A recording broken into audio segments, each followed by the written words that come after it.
During the Industrial Revolution, capital gained a position of previously unknown power in our society. Used to buy machines, create new industries, hire people, it has become central to our civilization. The dark side of this era of progress was the uncontrolled exploitation of natural resources.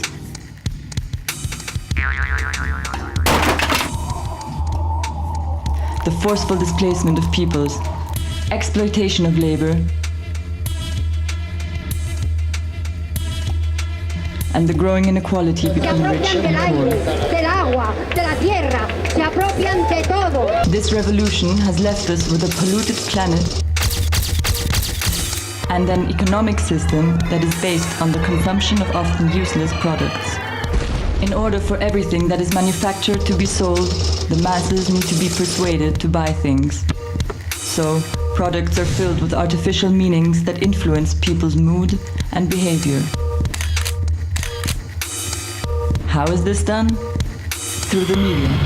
Advertisement in papers, magazines, television, in the streets and the internet. However, there appears to be a change occurring in the attitude of society. Every day, more and more people turn off their televisions and turn on their minds. Que mandan 4 familias adineradas en el mundo, y los bancos y los gobiernos son las marionetas de esas familias. It is curious to note that the spark that possibly initiated a widespread awakening came from countries that are not typically associated with our Western concepts of democracy and freedom. In North Africa that recently saw uprisings, the internet, amongst other things, was utilized to spread ideas against the existing structures. WikiLeaks, for example, revealed the corruption of governments, provoking the demonstrations of thousands of outraged citizens. Furthermore, fierce social inequality, increasing with the pressure of the global financial crisis, first led to action initiating a revolution in search for democracy. Tunisia was the first country to start a revolution, the beginning of which can be seen in the death of Mohamed Bouazizi. The young 26-year-old set himself on fire in protest of the harassment and unjust treatment by the government. The Tunisians demanded a real democracy with civil liberties and political, economic and social change. Aided by the army that did not receive any corporate privileges, the revolt succeeded in overthrowing the government of Ben Ali.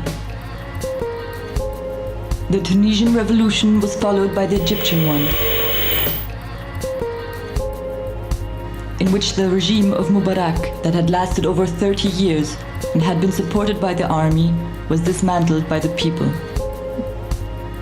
These revolts were followed by unrest in the Western Sahara, where in a complex situation linked to the decade-long exploitation of the natural resources, the coexistence of Sahrawis, Moroccan settlers, and police is becoming increasingly unbearable.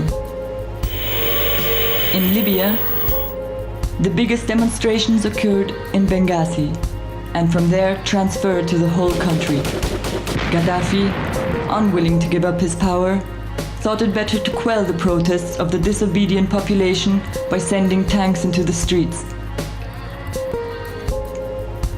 This violence met the intolerance of the United States, France, and the UK, set up trade embargoes, and began air attacks and military ventures against Gaddafi's forces. There followed a change of government in Jordan, Oman, Kuwait, and Yemen, where the country remains on the border of a civil war. In Syria, the government changes continue, same as in Morocco, Djibouti, Iraq, and Bahrain. The revolts also spread to Saudi Arabia, Algeria, Mauritania, Sudan, and even China, where the manifestations were, however, dissolved within only 15 minutes. The revolution in search for democracy crossed the Mediterranean and came to Madrid, Spain. Using mostly the internet, a demonstration under the motto, "Real democracy now, we are not the merchandise of politicians and bankers," was organized on the 15th of May 2011. Under the premise, reclaim the streets, the protest decided to leave the planned course of the demonstration.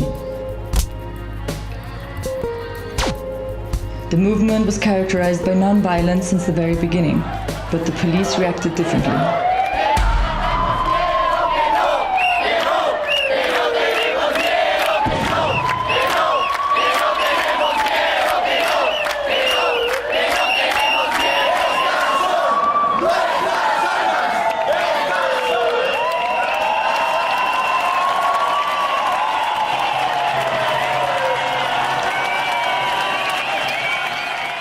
After violent confrontation in the streets, some people decided to occupy the central Plaza Sol.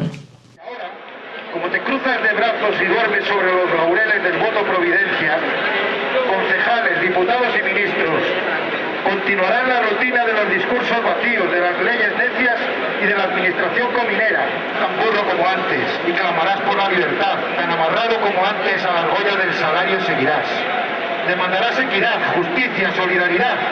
Te darán fárragos y más fárragos de decretos, de leyes, de reglamentos, pero ni una pizca de aquello a lo que tienes derecho y no gozas, porque ni sabes ni quieres tomártelo por tu mano.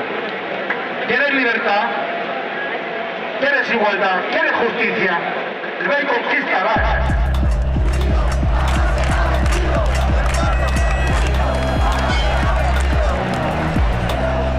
In the first days, Sol was also called the Tahrir place of Spain, indicating the similarity between the two social movements in cause and demands, as well as the form it took in occupying public space.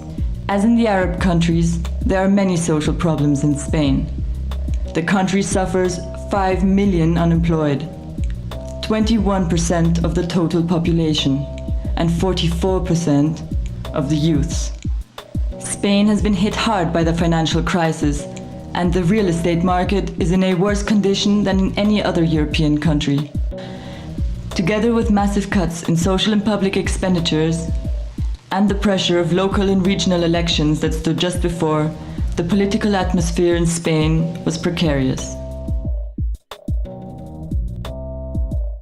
Sol is a laboratory for the change of the collective conscience. A change that began taking physical shape in the conviviality of those camping at Sol, creating a tiny city within the city, searching for a real democracy.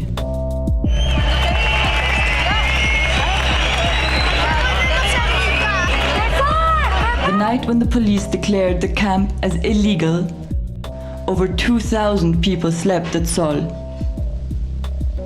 It was a moment in which the public space was reclaimed, and at the same time a moment that awoke the citizens to practice their rights. As in ancient Greece, the origin of our democracy.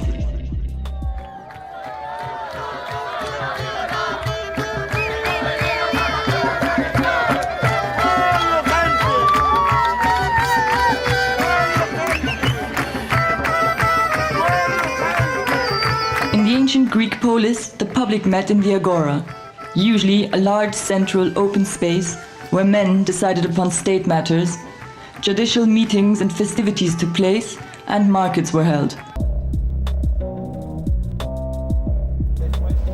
On Sol, we saw a modern agora, a reformed agora, in which decisions could be made by everyone, women and men, children, retired people and immigrants.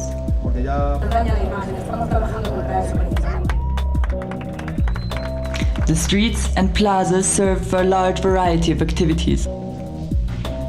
Today, many public spaces are designed mainly for consumption, easing the population into a state of passive accordance. Rarely these public spaces are used for rallies, demonstrations, and other activities. Auto-organized, using sign language with specifically appointed roles for speakers, moderators, turns to speak, proposals, nuances, consensus. The main objective of this method of holding public assemblies is to facilitate communication amongst many people, to develop various ideas, determine initiatives to give voice to minorities, discuss, inform, reflect on alternatives for social, political and economic change. There are critics that say that the movement of 15M, the 15th of May, is missing objectives. But 15M has already achieved the unthinkable. It has reclaimed the streets. It has awoken the voice of the people, a feeling of community and a critical attitude. No te dejes vencer por el desaliento. No permitas que nadie te quite el derecho a expresarte. Eres casi un bebé. No dejes nunca de soñar, porque en sueños es libre el hombre. No caigas en el peor de los errores, el silencio. Hemos nacido en un mundo que no queríamos. Estamos aquí para cambiarlo. Va a llegar el tío de la vara.